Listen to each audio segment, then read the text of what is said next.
우리가 살아가고 있는 우리의 삶에는 항상 힘들고 어려운 일들이 많이 있습니다.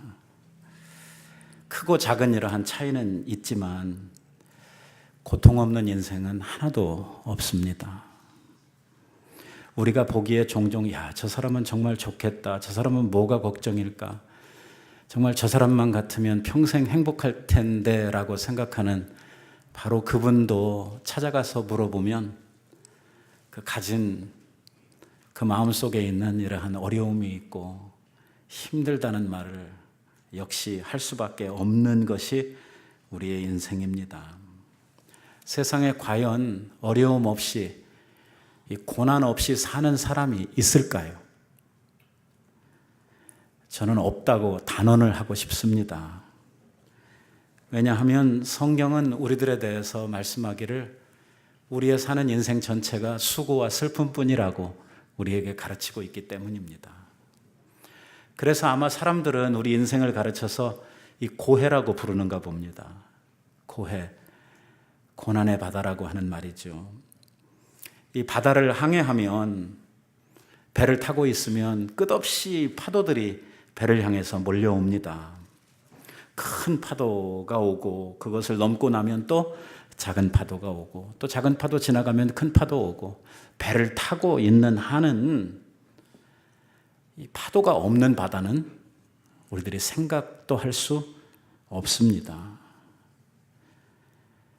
우리가 살면서 내가 원하는 것은 아니지만 우리의 삶에는 수도 없이 이런 어려움들이 계속해서 우리들에게 밀려옵니다.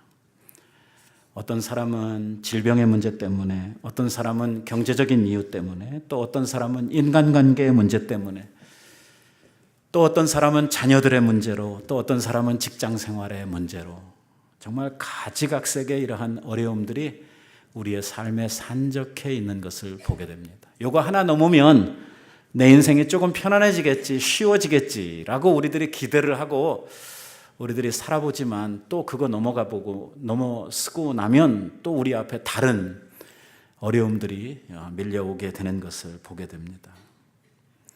사실 우리의 인생의 이 고난이라고 하는 문제는 뗄래야 뗄 수 없는 것이고 눈 감을 때까지 결국 큰 어려움이든 작은 어려움이든 이 어려움이 우리들에게 끝없이 찾아올 수밖에 없는 거라면 오늘 우리들에게는 뭐가 필요하냐면 이 고난을 이기는 지혜, 이 어려움의 파도를 넘는 우리의 위기들을 관리할 수 있는 능력이 우리들에게 필요한 것이죠. 배로 이야기를 한다고 하면은 능란한 이러한 사공은 이 파도를 잘 넘어서 자기 원하는 곳까지 배를 몰고 갈 수 있는 이러한 기술이 있는 것처럼 특별히 큰 파도가 몰려오면 그 큰 파도 속에서 더 기술이 있는 이러한 사공이 요구되는 것처럼 우리의 인생의 어려운 순간마다 힘든 일이 있을 때마다 우리들에게는 그 어려움을 넘을 수 있는 성도의 지혜가 우리들에게 필요한 것입니다. 그래서 저하고 여러분들은 이제 앞으로 한 몇 달간에 걸쳐서 이 고난을 이기는 법에 대해서 같이 말씀을 나누게 될 것입니다. 우리가 몇 달에 걸쳐서 성령의 열매에 대한 말씀들을 함께 나누었는데 이제 오늘부터 시작해서는 우리가 인생에서 만나는 많은 어려움들, 정말 우리들이 우리의 삶 속에서 직면하고 있는 이러한 문제들을 우리가 어떻게 이겨내야 될 것인가에 대한 이 말씀의 지혜, 이 하나님의 지혜를 우리들이 함께 배우려고 하는 것입니다. 오늘 말씀에 보면 우리의 믿음의 대선조가 되시는 이 아브라함에 대한 이야기가 나옵니다. 특별히 아브라함이 자기가 살던 땅을 떠나서 이 가나안이라고 하는 새로운 땅을 향해서 나아가고 그 땅에 정착해가는 이러한 과정을 우리들에게 설명을 하고 있습니다. 하나님께서 어느 날 갑자기 나타나셔서 이 아브라함에게 그동안 정들고 평생을 살았던 그 자기의 고향을 떠나서 내가 너에게 지시하는 땅으로 가라고 명령을 하셨습니다. 그곳에만 가면 내가 너에게 복을 주시고 또 너로 하여금 모든 열방이 복을 받을 수 있도록 내가 너를 복의 근원으로 삼아주겠다 말씀을 하셔서 큰 기대와 이 꿈을 품고 이 고향을 떠났습니다. 여러분, 고향을 떠난다는 문제가 당시에 참 쉽지 않은 이러한 일이었겠습니다만, 그래도 그 하나님께서 말씀하신 이 복된 인생에 대한 이러한 소망이 너무나 그 마음속에 차고 넘쳤기 때문에 정말 생각하기도 어려운 이러한 고향을 떠나는 이 일을 아브라함은 단행을 했던 것이죠. 그런 면에서 생각을 하면 오늘 우리들도 아브라함과 비슷한 면이 있습니다. 하나님께서 우리들 보고 한국에서 살 때 너는 일어나 미국으로 가거라. 미국에 가면 내가 너에게 복을 주고 복의 근원으로 삼겠다. 뭐 이러시지는 않았지만 우리는 우리의 삶을 하나님께서 인도하고 계시다고 하는 사실을 우리가 믿습니다. 하나님의 섭리, 하나님의 그 보이지 않는 손길로 환경과 사람과 우리의 모든 인생을 주님께서 인도하시고 우리들을 이끌어가고 계시다고 하는 사실을 믿죠. 오늘 우리가 그 사실을 믿는다고 하면 오늘 우리들의 발걸음을 이곳까지 정말 이역만리 떨어진 이 미국 땅까지 인도해 주신 분이 하나님이시다 하는 이 사실을 우리가 인정할 수밖에 없게 되는 것이죠. 정든 고국을 떠나서 낯선 타국에서 와서 산다고 하는 것이 결코 쉬운 일이 아닙니다.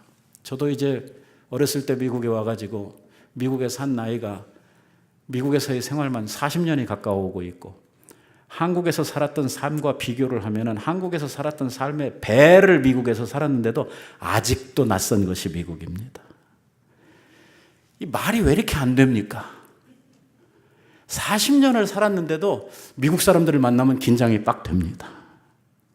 뭐 제가 특히 이 한국 교회를 하고 있고 또 우리 한국 분들하고 이렇게 많이 내 삶을 공유하고 있기 때문에 그런 이유도 있겠습니다만은 그 누구도 미국에 사는 우리들의 삶이 그렇게 만만하다고 생각하는 사람은 없습니다. 옛날에 제가 대학생 때 저희 아버님 교회에 나오시던 교수님 한 분이 계셨는데 그분 50년대에 한국에서 국비장학생으로 미국에 유학을 오신 분이에요. 50년대에. 진짜 몇 안 되는 이러한 유학생으로 오셔서 내가 그분 만났을 때에 그때가 80년이니까 1980년이니까 그분이 벌써 오신 지가 30년이 넘고 대학 강단에서 강의를 하시는 이러한 교수님이신데도요. 그 늦게 온 우리들한테 하셨던 그때 그 교수님 말씀이 지금도 잊어버려지지를 않아요. 야, 미국 사는 거 쉽지 않다. 나는 강단에 설 때마다 지금도 영어 때문에 고생한다 하는 교수께서 그런 말씀을 하시는 거예요. 그러니 이게 정말 이 타국에서 있었던 사람이 와가지고선 또 새로운 곳에 정착을 하면서 산다고 하는 것이 이게 결코 쉬운 일이 아니라고 하는 것이죠. 아브라함도 하나님께서 가라고 하셨을 때에 주님께서 주실 복된 미래를 생각을 하면서 그 땅을 가족들을 데리고 힘겹게 찾아왔습니다. 여러분, 우리는 이 아브라함을 가르쳐서 히브리인의 조상이라고 이렇게 부릅니다. 이 히브리 사람들, 히브리인, 히브리라고 하는 말이 무슨 뜻인지 압니까? 이 강 건너온 사람들이라고 하는 뜻입니다. 어떤 면에서 보면 우리들도 다 히브리인입니다. 우리도 다 바다 건너왔거든요. 우리도 물 건너온 사람들이란 말입니다. 이게 우리들에게 가르쳐주는 것은 무엇이냐면 우리가 살아갈 우리의 삶이, 그러니까 새롭게 와서 살아가고 있는 우리들의 이 미국의 삶이 쉽지 않다는 것입니다. 어렵다는 거예요. 본국에서 살아가고 있는 사람들도 사는 것이 힘들다, 어렵다 하지만 이민 생활 뿌리째 뽑아가지고 와서 여기에 새롭게 접붙임을 하고 새 생활을 해야 되는 우리들은 한국에서 사는 사람들보다 훨씬 더 힘들고 어려운 이러한 인생을 우리들이 살아가고 있다고 하는 것입니다. 하나님께서 잘 살고 있었던 아브라함을 불러서 내가 내게 가르쳐주는 그 땅으로 가기만 하면 네가 내가 내게 주는 큰 복을 누리고 너로 인해서 온 열방이 다 복을 얻게 되는 내가 복의 근원으로 삼아주겠다 이래 해서 떠난 길이고, 또 하나님 원하시는 그 가나안 땅까지 뭐 우여곡절 끝에 왔으니까 거기에 오면은 이제 복이 막 흘러 넘치고 정말 잘 왔다 싶을 정도로 이 만족한 삶이 아브라함에게 열려져야 되는 거 아닙니까? 요새 사람들 하는 말로 진짜 고생 끝, 이제부터는 꽃길만 걸어가는 이러한 생활이 가나안 생활이 되어야 할 텐데, 막상 가나안에 가보니까 가나안에는 자기가 생각했던 복하고는 거리가 먼 또 다른 고난이 이 아브라함을 기다리고 있었던 것입니다. 아브라함이 살아가고 있는 가나안 생활을 우리들이 쭉 추적해서 가보면, 이게 바로 우리들의 인생이구나 하는 것을 알 수 있는 이러한 이 고난이 계속해서 그에게 찾아오고 그 고난의 파도들을 매일같이 넘어가고 있는 이러한 아브라함의 모습을 우리들이 찾게 되는 것이죠. 오늘 순례자의 모습이 무엇인가? 히브리서에서 믿음으로 사는 우리들을 향해서 뭐라고 말하냐면, 믿음으로 사는 사람들은 다 외국인처럼 이 세상에서 나그네처럼 그 인생을 살아갈 수밖에 없다고 이야기를 했는데, 그러한 삶의 진면목을 우리들이 오늘 경험을 하면서 살아가고 있는 것이죠. 그래서 저는 하나님이 특별히 우리 이민자들을 향해서 가지신 하나님의 뜻이 크다고 생각을 하는 사람입니다. 누가 뭐라고 하든 간에 저는 그것에 대해서 상당히 자부심이 있습니다. 성경을 보면 많은 하나님의 사람들, 주님 앞에 크게 쓰임받았던 사람들이 거의 다 이민자들이었습니다. 아닙니까? 아브라함에서부터 시작을 해가지고 이삭, 블레셋으로 이민 갔던 사람이고, 야곱 어디로 가요?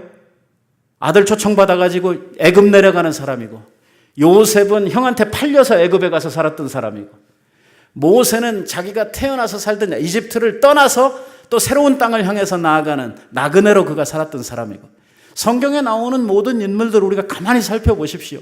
얼마나 많은 사람들이 이민자로서의 삶을 살았습니까? 에스더, 무슨 이 성경에 나오는 느헤미야, 에스라, 다 이민자, 다니엘 할 거 없이. 사도 바울도 이민자로서의 삶을 살았던 사람입니다. 저는 이게 아무런 의미가 없는 일이라고 생각하지 않습니다.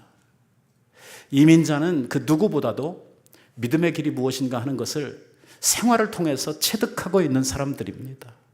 하나님께서 믿음의 길이라고 하는 것, 우리가 신앙생활을 살아간다고 하는 것은 마치 나그네처럼, 마치 외국인처럼 살아가는 인생이라고 우리에게 가르쳐 주셨을 때에 그 실체를, 그 신앙의 진면목을 우리의 생활의 현장에서 경험하고 있는 것이 바로 우리들이고, 이민 와서 살았기에 우리들이 많은 문화를 이해할 수 있고 이 언어를 통해서 열방을 품을 수 있는 이러한 형편이 우리들에게 이미 주어져 있기 때문에 우리들을 향하신 하나님의 뜻이 크다고 저는 분명히 믿습니다. 그냥 본국에 계신 분들이 저한테 그런 이론이 있냐고 이렇게 이야기를 해도 그냥 그건 제 생각이니까, 제가 그렇게 믿는 거니까, 오늘 그런 면에서 생각을 하면 저와 여러분에게 하나님께서 가지고 계신 이러한 큰 기대, 소망, 우리 교회를 통해서 하나님께서 이루시고자 하시는 하나님의 큰 뜻이 우리들에게 분명히 있는 줄로 믿습니다.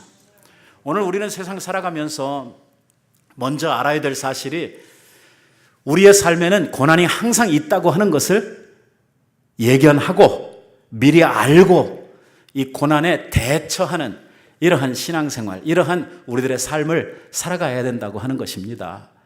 오늘 우리들이 살면서 이 고난이 우리들에게 오고 어려움이 생긴다고 그래서 왜 나한테만 이런 어려움이 생기느냐 해가지고 짜증내고, 좀 큰 시험이나 어려움들이 우리들에게 닥쳤을 때에 아이고 내가 이래가지고 여기서 어떻게 살아남겠느냐 하는 이러한 좌절이나 낙심이나 이런 것을 하는 것은 오늘 하나님께서 믿음으로 살아가야 할 우리들에게 원하시는 이러한 삶의 방편, 그리고 내 마음의 자세는 아니라고 하는 것입니다. 고난이 우리에게 오는 것을 이상한 일 당하는 것처럼 생각하지 마십시오. 우리의 삶에 고난이 있는 것은 어쩌면 당연한 일입니다.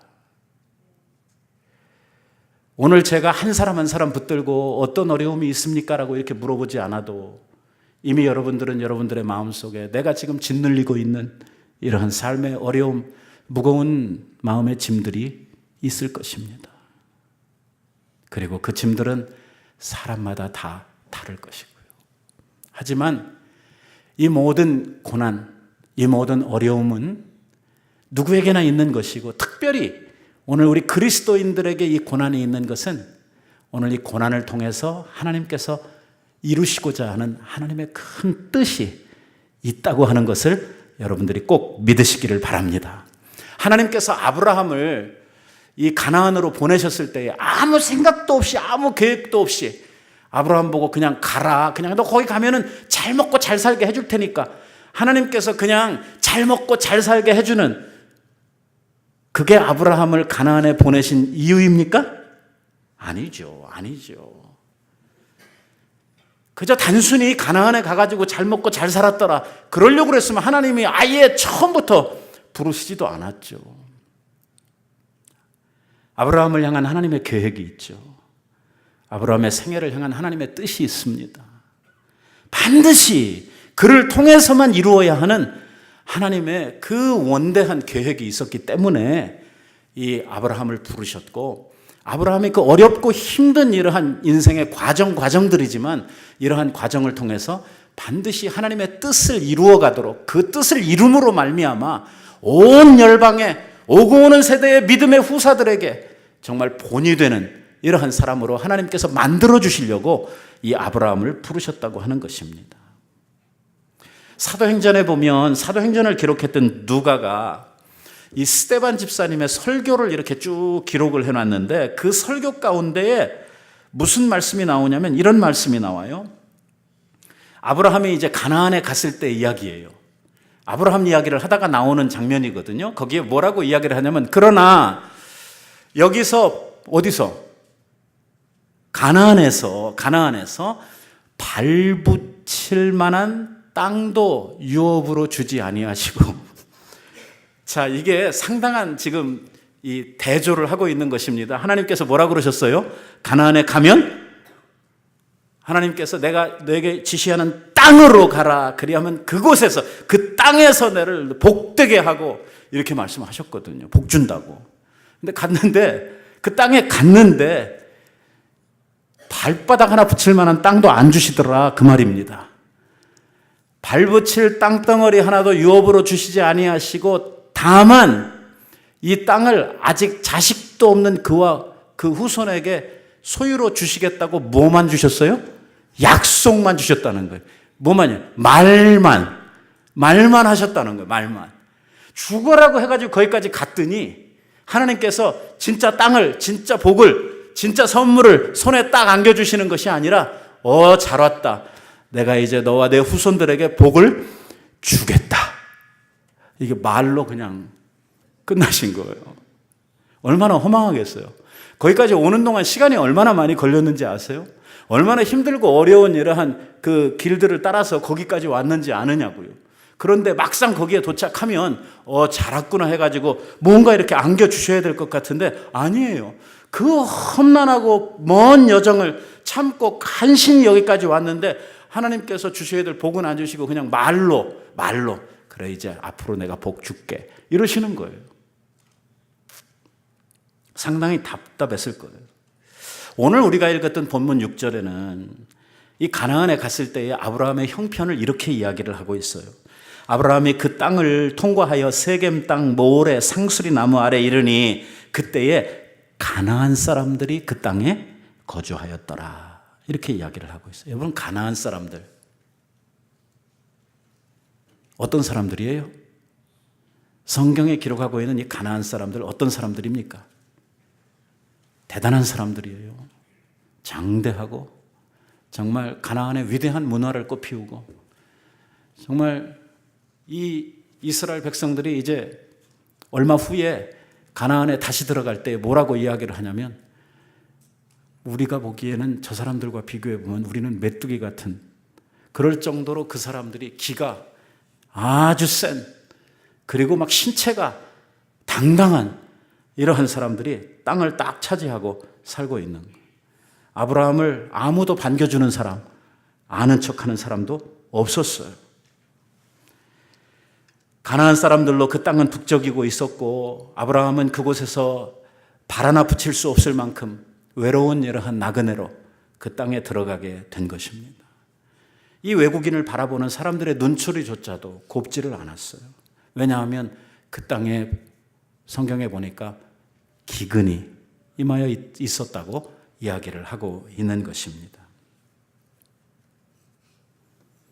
이게 좀 풍년이고 사람들 사는 것이 넉넉하면 이 나그네들이 올 때에 뭐 좀 이렇게 도와주기도 하고 뭐 쉬었다 가라고 이렇게 먹을 것도 주고 이렇게 하겠지만, 지금은 기근, 흉년의 때예요. 자기 자신이 살아남기에도 힘든 이러한 때이기 때문에 사람들의 인심이 아주 박해진 이러한 때에 아브라함이 꼭 때를 맞춰서 거기에 간 거예요. 그러니까 아무도 아브라함을 영접해 줄 사람도, 그를 위해서 뭐 밥 한 끼 따뜻하게 대접해 줄 사람이 없는 이러한 때에 그곳에 아브라함이 갔다고 하는 이야기죠. 우리가 미국 왔을 때도 그런 막막한 처지에서 이 땅을 밟지 않았습니까? 누구 뭐 환영하는 사람이 있었습니까? 제가 미국 떠날 때는 그래도 공항 나와가지고 피켓 만들고 한 100명 교인들이 나와서, 내 어렸을 때인데 막 찬송 부르고 예배 드려가면서 막 환송식도 해주고 그랬었거든요. 김포공항에서. 근데 여기 오니까 쎄한 거예요. 없어요. 우리 데릴러 차에 이제 우리들을 이제 싣고 가야 되니까 우리를 마중 나온 그 픽업하러 온 사람 한 사람 빼고 아무도 없더라고요. 우리 식구가 많잖아요. 그래도 제가 미국에 처음 와서 캐딜락 탄 사람입니다. 우리 박정희 대통령 때 국군의 날이면 사열을 받을 때 그 세단 드빌이라고 하는 이 캐딜락 긴 거 있지 않습니까? 교회에서요.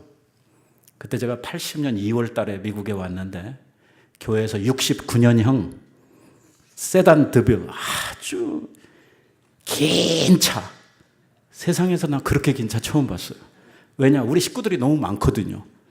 우리 자식만 6에다가 엄마 아버지까지면 8인데 8이 탈 수 있는 차가 뭐가 있나 봤더니 그 차 빼놓고는 없는 거예요. 옛날에는 미니밴이라는 게 없었거든요. 스테이션 외곤이라는 건 있었고. 참 처음에 왔는데 쓸쓸하기도 하고 외롭기도 하고, 미국 공항에 도착을 했는데 전부 다 사람들이 말해요. 까맣고 하얗고 내가 살던 이러한 데하고 너무 달라가지고 정말 그때 느꼈던 그 충격이 지금도 생각해보면 마음에 생생합니다. 다음날 눈 뜨고 나서 이곳저곳을 찾아다닙니다. 학교를 가야 되니까 학교도 찾아가야 되고, 소셜 시큐리티 오피스에도 가야 되고, 뭐 살아남기 위해서 운전도 배워야 되고, 이것저것 할 일들이 많은데 첩첩산중입니다. 영어를 합니까? 뭐 제대로 도와줄 사람이 있습니까? 제 이야기만 아니죠. 여러분들도 다 그런 과정 겪으셨죠. 한국에서 사는 것보다 우리가 정말 힘들고 어려운 이러한 삶 속에 살고 있습니다. 미국이라고 하는 보이지 않는 텃세가 있죠. 인종차별도 있습니다. 정말 그래도 좀 일찍 오셔서 자리를 잡은 분들도 우리 가운데 계시지만, 또 요즘에 새로 오셔가지고 또 그 과정을 겪고 있는 이러한 분들도 우리들 가운데 계시고 있지 않습니까? 자리를 잡아도 편하지 않은 것이 미국 생활입니다. 언어, 문화, 직업, 자녀, 정말 골머리 알아야 될 이러할 많은 일들이 있죠. 미국에 오래 산다고 그래서 삶에 그냥 막연하게 편해지는 그런 것만은 아닌 것 같습니다.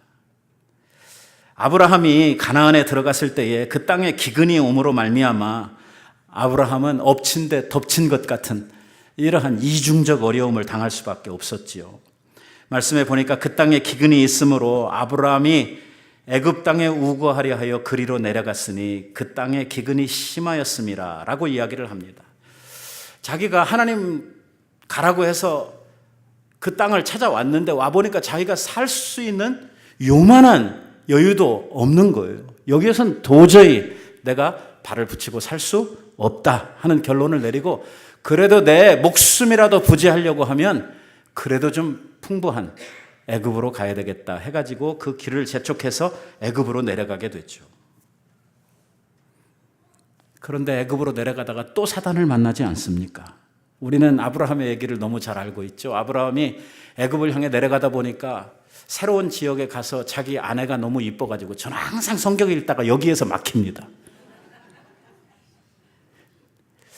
아까 뭐라 그랬어요? 하란을 떠날 때 몇 살? 75세. 그러면 사라 나이 몇 살? 65세. 저건 아닙니다. 전 그냥 그림입니다. 아니 65세인데 뭐가 그렇게 예뻐서 자기 마누라 뺏길까 봐 거짓말까지 해야 되는 이러한 상황이었을까? 그렇다고 이 성경이 거짓말을 할 리는 없고, 하여튼 사라가 특별한 여자였으면 틀림이 없습니다. 65세에도 왕이 탐낼 만한 이러한 미모를 가진 여자였다고 하는 것이죠. 어떻게 그렇게 나쁜 생각은 콕콕 들어맞는지요. 그 내려가면서 자기 아내 때문에 자기가 곤란을 당할 것이라고 하는 이러한 생각을 가지고 내려갔는데, 결국은 긴 이야기 짧게 줄여서 어떻게 됐어요? 왕한테 자기 아내를 뺏기는 이러한 신세가 돼버리고 말았습니다.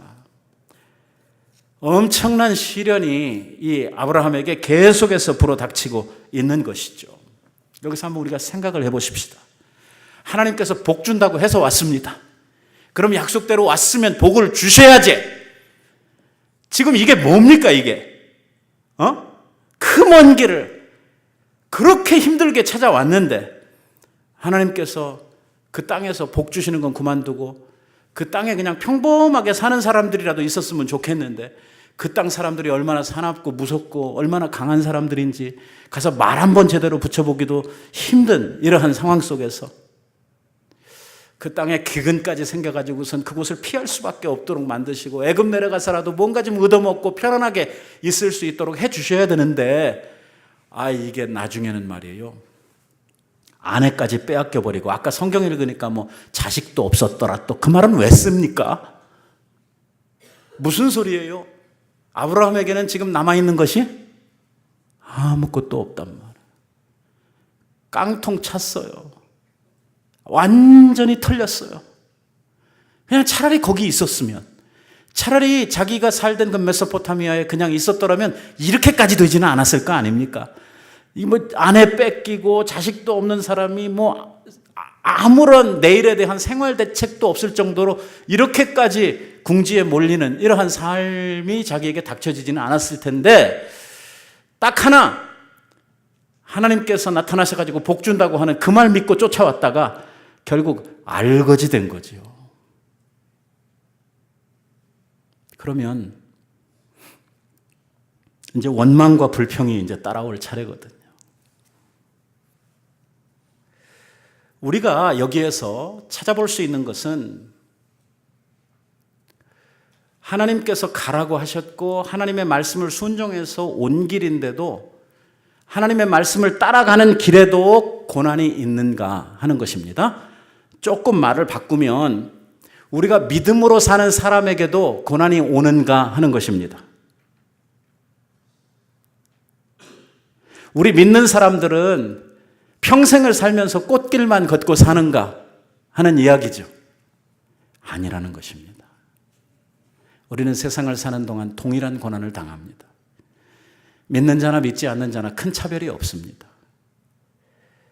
부족한 제 눈으로 보기에는 믿는 자들이 고난을 더 많이 당합니다.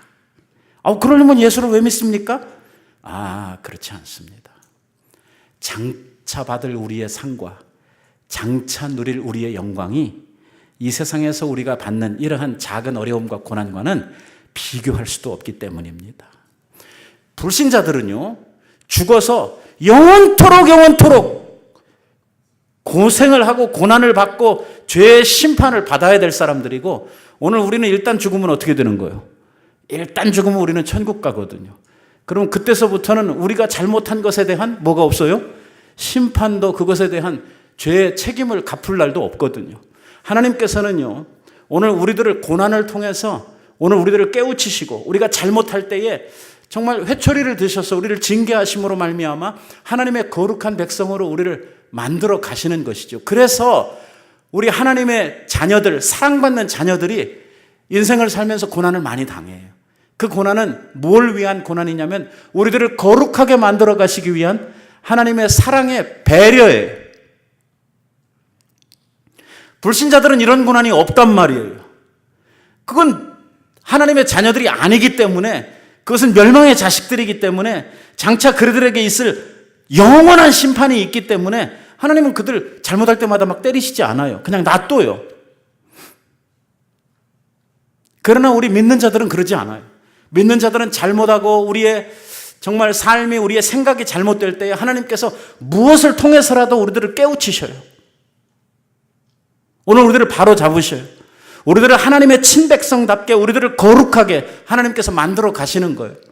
그러다 보니까 그러한 과정, 그 교육 과정에서 우리들이 고난을 당하는 거예요.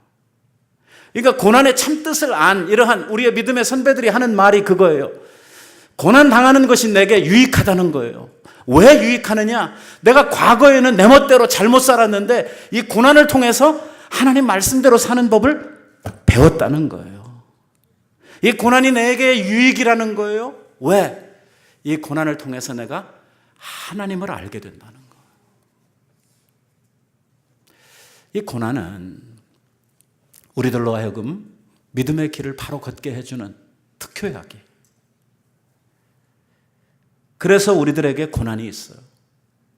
이 아브라함이 가나안에 딱 들어오면 그날로 왕관 딱 씌워지고 믿음의 조상이다. 아니에요.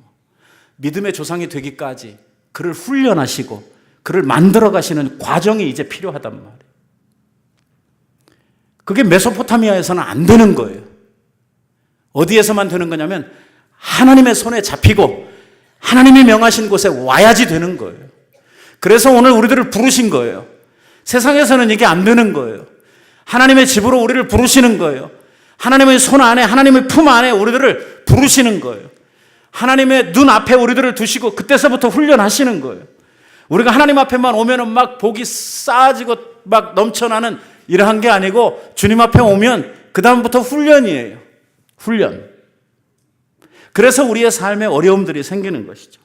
거기에다가 하나님이 이렇게 주시는 고난 플러스 뭐가 있냐면 지가 잘못해서 당하는 또 고난이 있단 말이에요. 아브라함이 처음부터 그 누이라고 안 하고 아내라고 했으면 그 안 뺏겨도 되는 거거든요. 왜냐하면 애굽 나라의 법에는요, 남의 아내를 취했다가 하는 큰 벌 받는 이러한 법이 사회법으로, 실정법으로 있었단 말이에요. 근데 지가 지레 겁을 먹고 이게 괜히 아내 빼앗으려고 자기한테 해코지를 하면 어쩔까.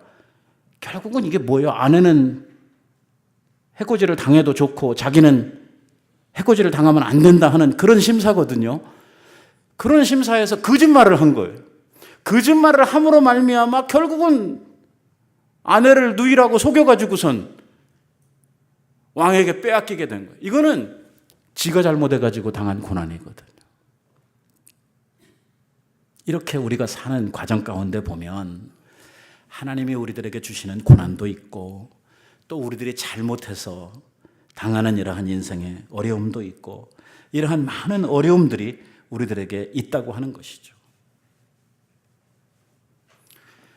고난 가운데서 우리 그리스도인들이 이 고난을 만났을 때 내가 힘들다 어렵다 할 때에 우리들이 가져야 되는 가장 기본적인 가장 중요한 생각이 뭐냐? 고난 가운데 나 혼자가 아니다 라고 하는 생각입니다. 이 고난 가운데 누가 함께 계신다? 하나님이 함께 계신다 하는 것을 우리들이 알아야 돼요. 하나님께서 아브라함을 가나안으로 가라 이렇게 하시고 나서 하나님은 그냥 먼 데 가가지고 당신 볼일 보시고 아브라함을 내꺼려 두신 것이 아니고 아브라함의 발걸음을 예의주시하시고 아브라함을 지금 하나님께서 지켜보고 계시단 말이에요. 아브라함과 함께 계시단 말이에요.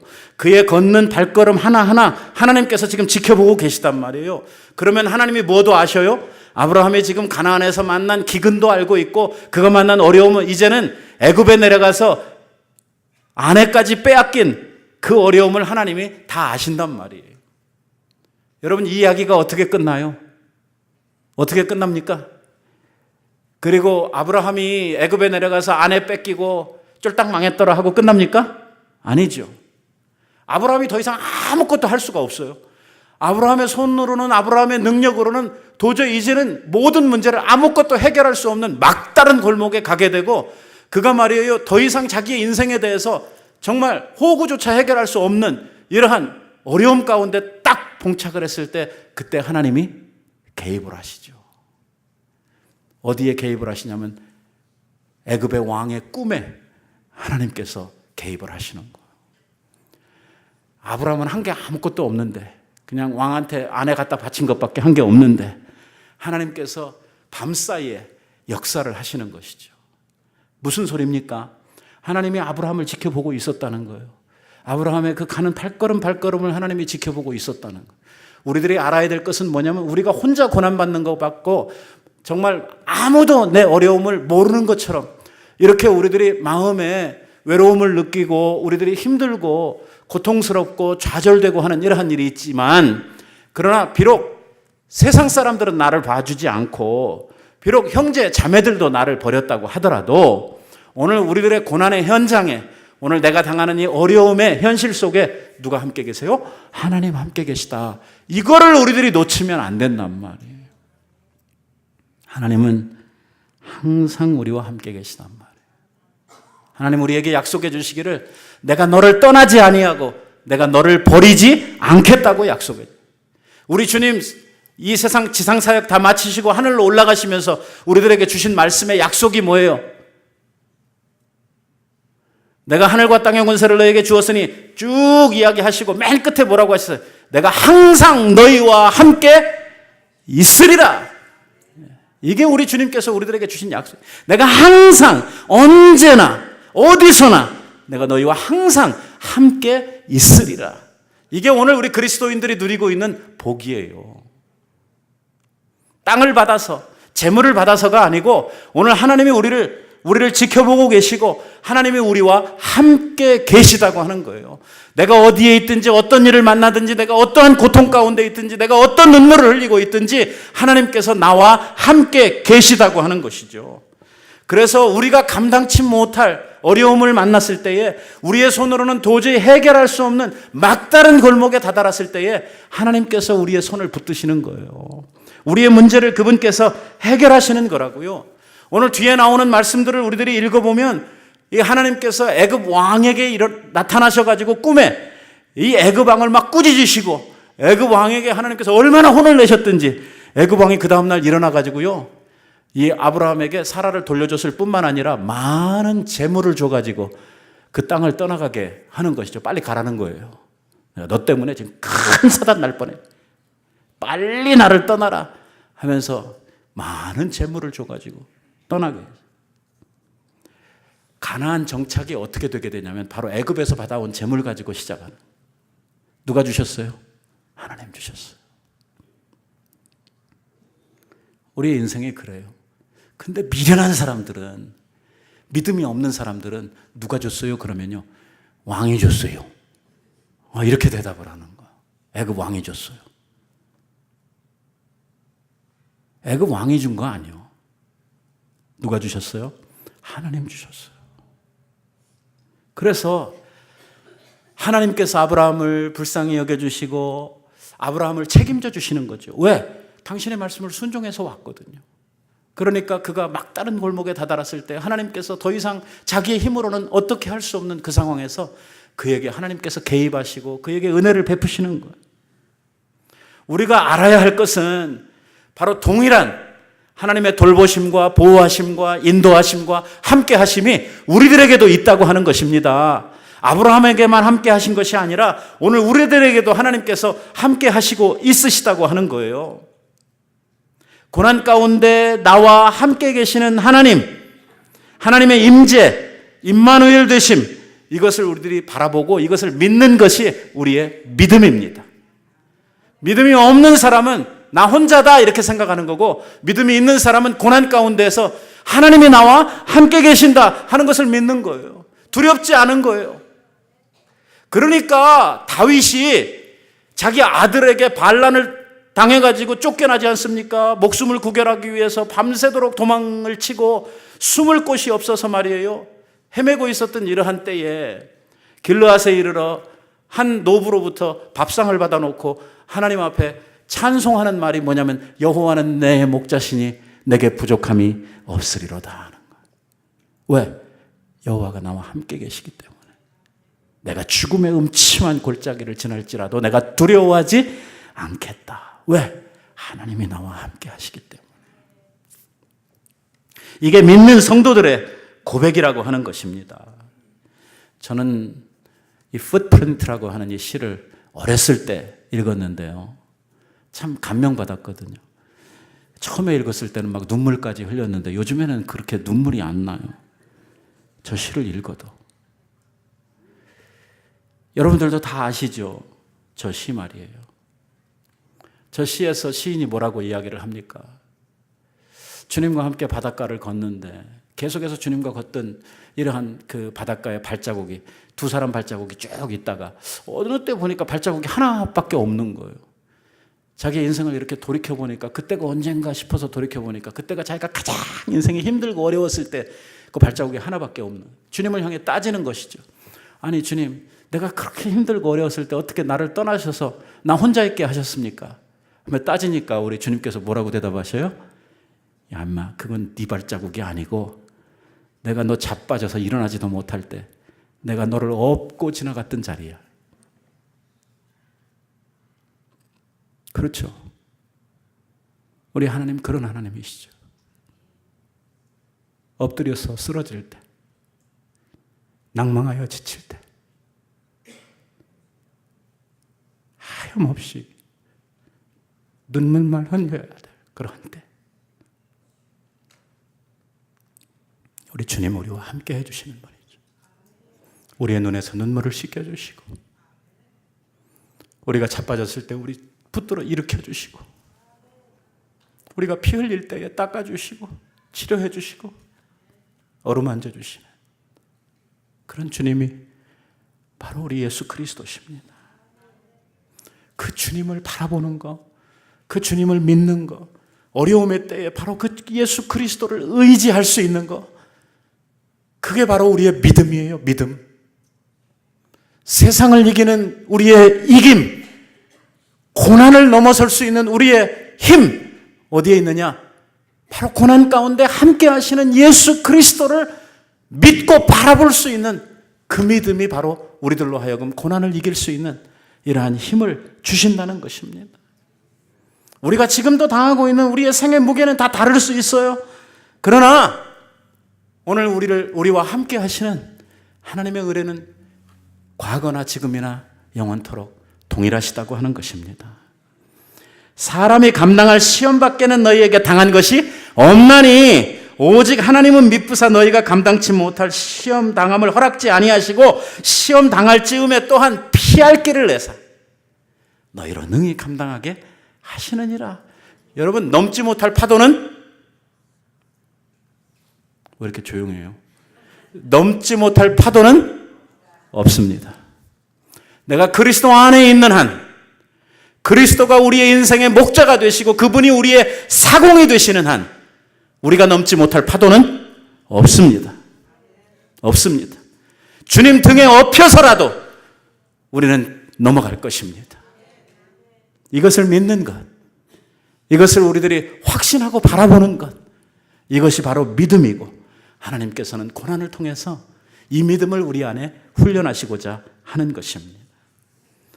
우리의 인생의 길이 힘들고 어려운 일들이 있지만, 그러나 주님의 그 도와주시는 은혜 속에, 보살핌 속에, 피할 길을 주시는 그 은혜 속에 우리들이 여기까지 온 것입니다.